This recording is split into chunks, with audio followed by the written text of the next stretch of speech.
The self-acclaimed prophet Shepherd Bushiri and his wife Mary Bushiri, who have been granted bail at 200,000 rands each for alleged fraud and money laundering to the tune of 102 million rands in South Africa, have defied their bail condition. They have been barred from traveling outside of Gauteng and the Northwest provinces. Also report to the nearest police station every Monday and Fridays. But now, they put up a post on their Instagram page showing that they are in Malawi and they fled because of security reasons. However, South African Justice Minister Ronald Lamola has made this clear through his Twitter page that Malawi is a signatory of the South African Development Community Protocol and other legal instruments on extraditions. Hi guys, you're watching Chiki series. If you're a returning subscriber, thank you for your support. I quite appreciate that. And if you're new to this channel, thank you for clicking on this video. Make yourself comfortable as we get right into this gist. Also remember to hit that red subscribe button and also hit the bell icon. That way you get notification whenever I upload a new video. So the founder and leader of Enlightened Christian Gathering, Shepherd Bushiri, popularly known as Measure 1, has decided to go back to Malawi, his native country, together with his wife, Mary Bushiri, on the note that he fears for his life.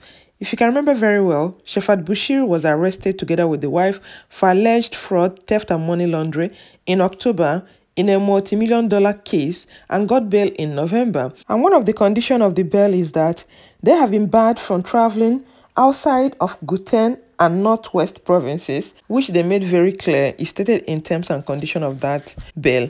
Also report to the nearest police station every Monday and Fridays. And they eventually agreed to it. And I can remember there was a time an issue came up in the court whereby they're talking about he and the wife being flight risk, that they might end up leaving the country or better still abscond the trial. However, his lawyer insisted that nothing of such will never come up. So here we are today. Bushiri took to his Instagram page to release this statement saying that he would like to inform the general public that his wife Mary and him are temporarily in their home country Malawi because of safety and security issues. Since 2015, matters got worse. When they got out of bail, there have been clear and evident attempts to have themselves, his wife and his family killed, and despite their several attempts to report to authorities, there has never been state protection. Their coming to Malawi, hence, is a tactical withdrawal from the Republic of South Africa solely meant to preserve their lives. These attempts have been heightened with recent spate of arrests and detentions that they felt the only way for them to clear their names before the law is to ensure that their lives are preserved. His wife and him strongly believe in their innocence, but this cannot be proved if their lives are not preserved. They have to be alive to testify to their innocence. As they keep waiting for the trial to come, they were arrested again, kept in custody for over 2 weeks, and they are not sure if they will face trial. Equally shocking is the fact that they kept waiting to get the facts of the recent arrest. The state brought up immigration issues that they, not them, owe the public an explanation, but they want them to explain. Against this background, they have come to a painful conclusion that what his wife and him have faced in the Republic of South Africa since 2015 is purely persecution, not prosecution. What is shocking is that it was him who in 2018 opened cases of extortion and intimidation against the officers who are today investigating, arresting and prosecuting him and his wife of these several allegations. Obviously, there can never be independence and impartiality. It's pure acts of open vengeance. This, he must say, clearly violates rule of natural justice, which says justice must not be just be done, but be seen to be done. As such, he wants to make it clear here that their coming to Malawi is not an act of running away from being tried. First, they want South African government to assure them of their safety and security whilst in South Africa. Secondly, they want South African government to assure them that their bail will not be revoked. Their right to fair trials entails that they have access to their lawyers all the time. Revocation of bail defeats their right to fair trial and also exposes them to further security and safety challenges. Thirdly, they want the officers involved in investigating, arresting and prosecuting them to rescue themselves. As earlier said, that is the same team that he earlier lodged complaint against and also opened cases against. He won't have a fair trial with their continued involvement.